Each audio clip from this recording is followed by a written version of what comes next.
This is a how to draw a pie chart. Now, very often in a question you'll get a table like this, which is a frequency table. This is the colours of the cars: red, blue, green, white, and this is the frequency. In other words, how many of each of them were. So 15 red cars, 7 blue, 8 green, 30 white. So in total there were 60 cars altogether. So if we put the total down here,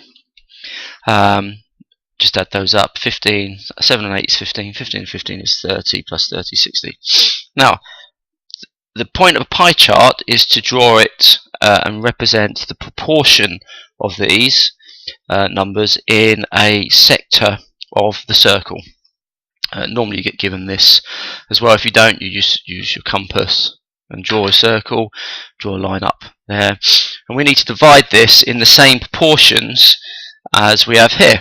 Now, it's a fraction: 15 out of 60, 7 out of 60, 8 out of 60, and 30 out of 60 of the total area of the circle.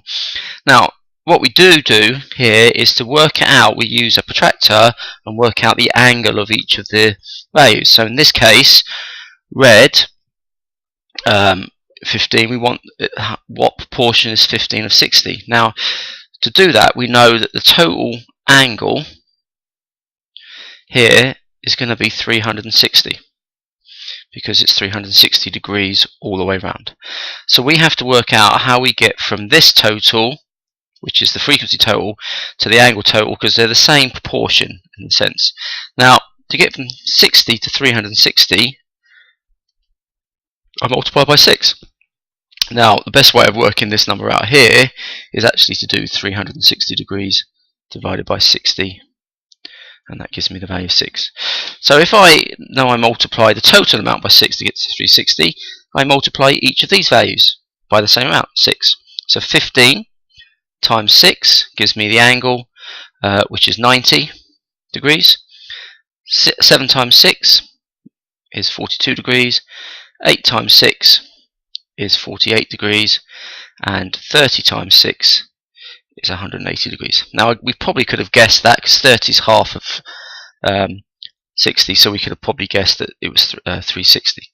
Now, what we need to do is to actually put those figures down onto the circle. So if we go up to the circle, put our protractor on, put on from the center, goes to the center point here.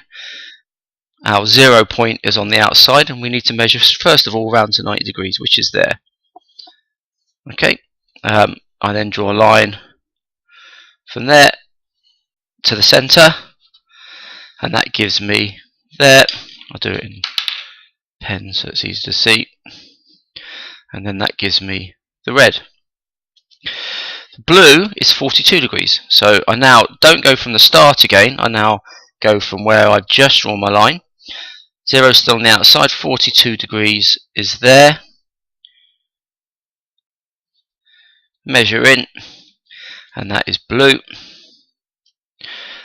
And now I need to do green, which is 48 degrees, so go to my new line, 48 degrees there, measure around to 48,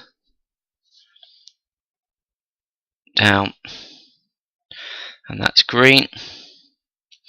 And that leaves white here, which as you can see is 180 degrees, which is half. That's it. Now, I've got another one here as an example. This time our total frequency, 58, 180, 720, 170 and 240, is 720. We have the same thing. Angle, and the angle is 360. So this time, how do I get from 720 to 360? Well, I could do the same again. 360 divided by 720, in this case, is a half. You can do that on a calculator. So actually, I need to times it by a half, or reduce it by a half. So each of the angles, 58 times a half, is 29 degrees. 180 times a half is 90 degrees. 72 times a half is 36.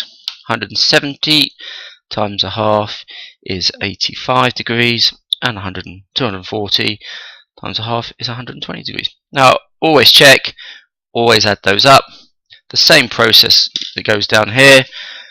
This is crisps phasers this time. Put my protractor on. In fact, let's go the other way this time.